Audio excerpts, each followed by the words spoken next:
Well, we're now going to take you live to the Yemeni capital, Sana'a, as Yemenis are taking part in mass rallies to voice their anger at the Saudi kingdom's brutal war against the country, and also to express their support for the retaliatory and defense measures taken by the Yemeni armed forces and popular committees. You're seeing those massive crowds there gathered. This rally is obviously coming as the third anniversary of the Saudi invasion of Yemen is being marked. Saudi Arabia launched its military campaign against Yemen in March 2016, 26th of March that is. The onslaught has so far killed over 14,300 people, and most of them have been civilians. Civilian infrastructure has also been destroyed. Saudi Arabia's all-out blockade of Yemen has also resulted in a humanitarian crisis, including the outbreak of cholera and diphtheria epidemics. Malnourishment is also extremely high in Yemen, as its infrastructure has also been reduced to rubble. But people still standing strong in the Yemeni capital. As you can see, people are out in their thousands to mark this occasion and to express their anger at Saudi Arabia's brutal war against the country, and to express support for the Yemeni army and the popular committees to defend the country and stand against the Saudi invasion. Live images there from the Yemeni capital, Sana'a. All right, we're going to bring in Jason Unruhe into the conversation. He's a political commentator and analyst, and he joins us via Skype from Niagara Falls. Many thanks for joining us here on Press TV, Mr. Unruhe. Now, this is the third anniversary of the Saudi aggression against Yemen, and also, as we've just pointed out, we just had the Ansarullah fighters and allied army units carrying out missile attacks against Saudi targets. What do you make of the situation at the moment?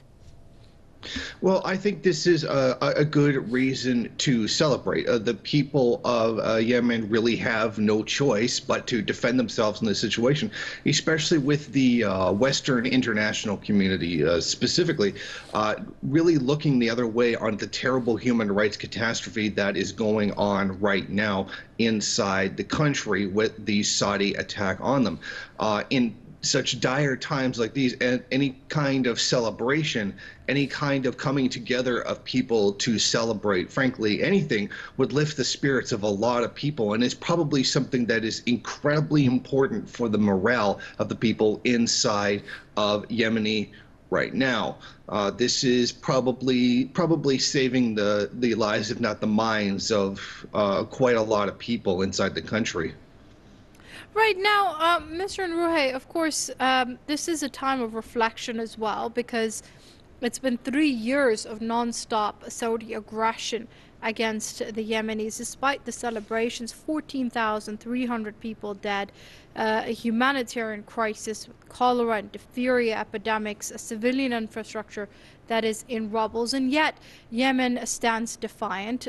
But at the same time, one has to wonder, what has the Saudi aggression achieved in these 3 years? Well, it's achieved the only thing that it's really achieved is destroying the country. In terms of what benefits the Saudi government, really not very much. All they've spent is an astronomical amount of country beating a country that hasn't yet surrendered, and one has to wonder if the planned benefits for a subdued Yemen would match the amount of money they've thrown into destroying the country. Because as it stands right now, Saudi Arabia hasn't really that the people that they've been victimizing are going to strike back, and can it strike back even so far as the capital of the country using missiles, as we just recently saw earlier today, or possibly last night rather, that they haven't really gotten anything. This hasn't benefited them yet in any way.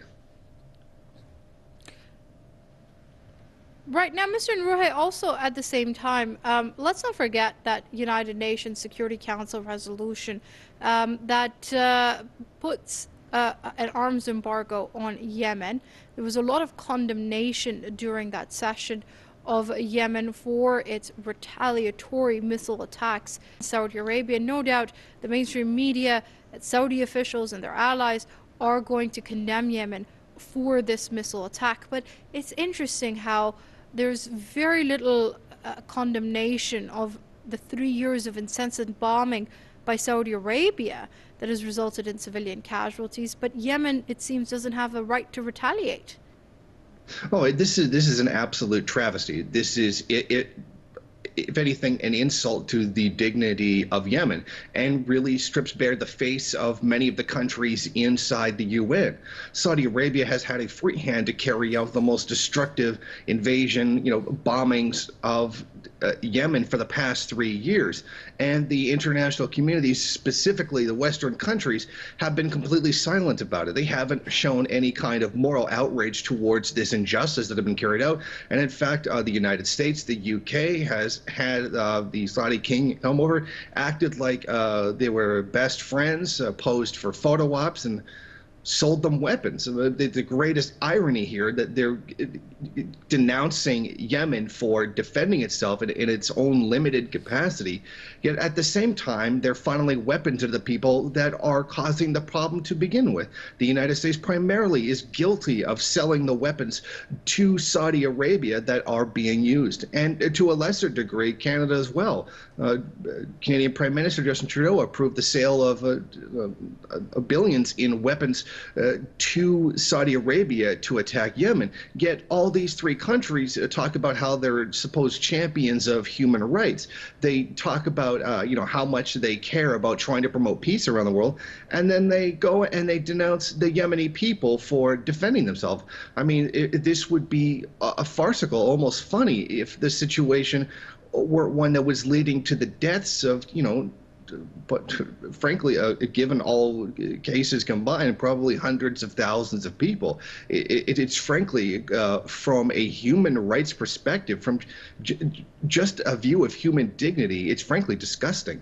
Canada. Now, Mr. Unruhe, when we look at the situation in Yemen at the moment, there is a new special UN envoy to Yemen now who hopes to build on the achievements or lack thereof of the previous envoy in coming up with a peaceful, negotiated settlement between parties. However, do you think there is that political will to bring that about? Well, I'm sure Yemeni would like to see the war come to an end, but why should they have to surrender anything? They didn't start this war. They didn't want this war. They were completely attacked out of the blue by Saudi Arabia. They've done nothing wrong here. There's nothing for them to concede. This is not one of those situations where two parties are going after each other for some kind of goal, some kind of wanting like some kind of mutual outcome where one must triumph over the other. This is a situation where it's purely Saudi Arabia that has carried out a malicious and hateful attack against the country. Saudi Arabia, it seems, is not very interested in having any kind of negotiation. If they stop now, then everything that they have done has been for naught. I really question, how valuable a negotiation between the two would be. I mean, there frankly shouldn't be one. There should be a UN resolution against Saudi Arabia for having carried out this attack to begin with. I think it's very telling that the UN is trying to come up with some kind of diplomatic solution where really it's been a one-sided attack by Saudi Arabia against Yemen. Why come out here now with some kind of negotiation? Why not try to settle one in, say, Jerusalem, Al-Quds? Why it come out here when it's so blatantly a crime of one country against another? Why is there this kind of moderate balance between what is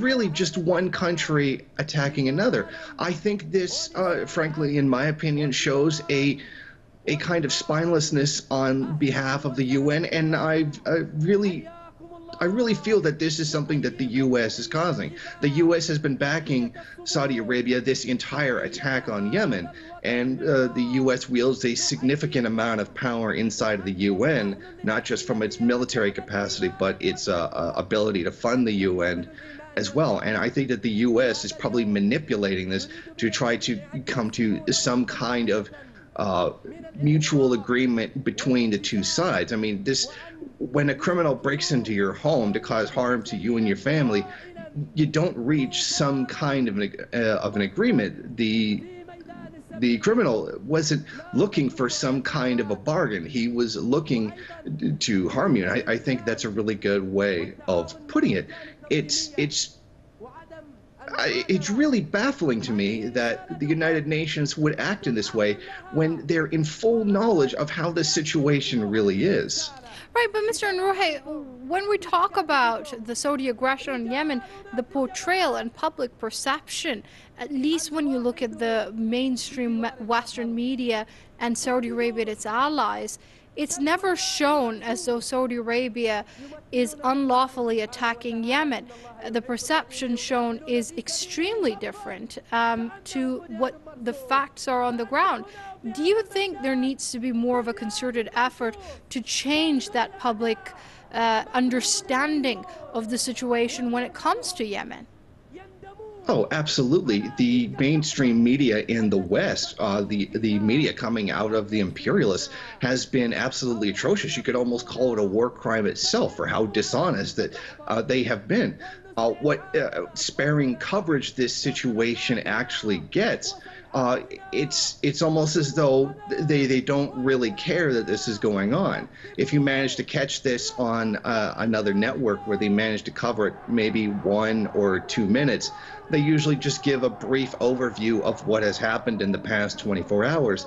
But you never see them really talk about why Saudi Arabia is carrying out this attack against Yemen to begin with. It seems that their journalistic principles of the W5H don't really matter to them in this situation. They seem to be skipping over most of the questions. They only go over what is happening. They very specifically avoid the why, because I think that even in the West population's limited understanding of things that take place in the Middle East, I think that they would be relatively understanding that Yemen is a small country. It doesn't wield a lot of power, is being beaten mercilessly by Saudi Arabia for, frankly, Saudi Arabia's own imperialist ambitions.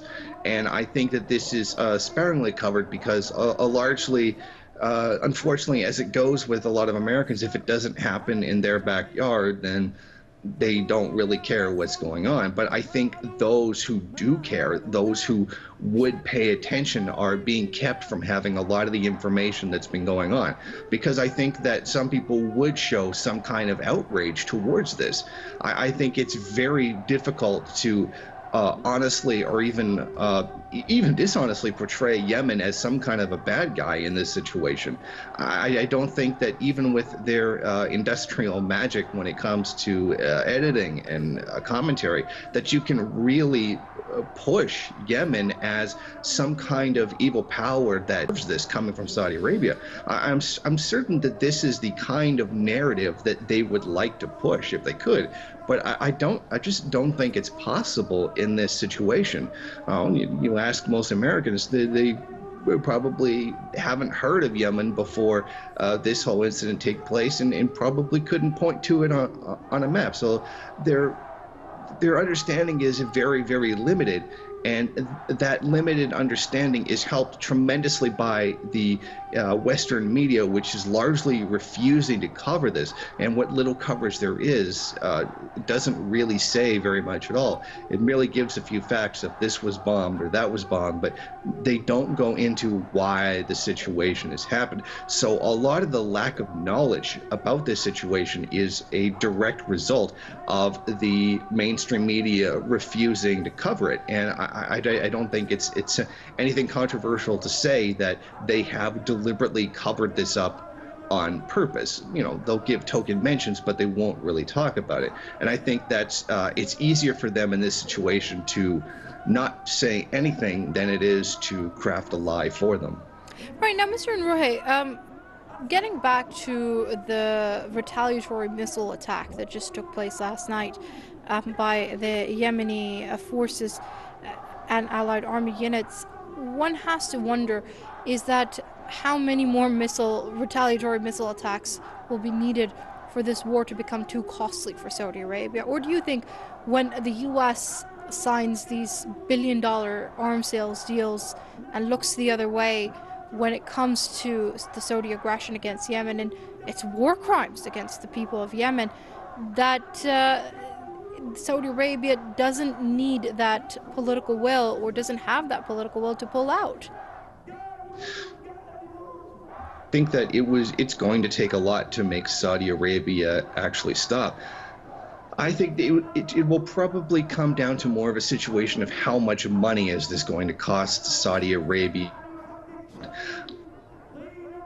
Of the cost of human lives, Saudi Arabia is rather indifferent. I don't think it means very much to them. I think this will come down to a matter of dollars, very much like the against Vietnam. A lot of it came down to, what it was actually costing the country against what benefits they would get out of it. And if the war goes on long enough, Saudi Arabia may just abandon the project because of its inability to really benefit from it. I mean, I don't think that Yemen's ability to strike back at Riyadh is really enough to make them think twice about it. I mean, so some of the missiles are being shot down, and Yemen doesn't have much in the way of weaponry left, particularly what's been put against them by the UN, blockading them from buying weapons that would be very, very obviously used in self-defense. I think that the terrible truth of this is that the suffering of the Yemeni people is going to continue for quite a long time and is going to get a lot worse. I think largely the Western countries who dominate the UN don't care what's going on inside the country right now. There's no political will by them to do anything to try to deal with the situation, and it's in this situation I tend to wonder, at what point does Saudi Arabia have a heart? How bad does the Yemeni suffering have to get before they stop their attack? But I mean, if there's anything that we have really seen from the history of the Saudi kingdom is that their regard for human rights and frankly, in many cases, human life is very, very limited. So I think that they could continue destroying Yemen for quite a few more years. I think that this could be going on for a very long time until Saudi Arabia loses enough money on its endeavor, because I frankly don't see the UN stepping in and stopping this anytime soon. It would take a significant amount of political will on their part to go against the Western countries that are indifferent to what is going on. So I think that for the foreseeable future, all we can really expect is a great deal more suffering for the Yemeni people.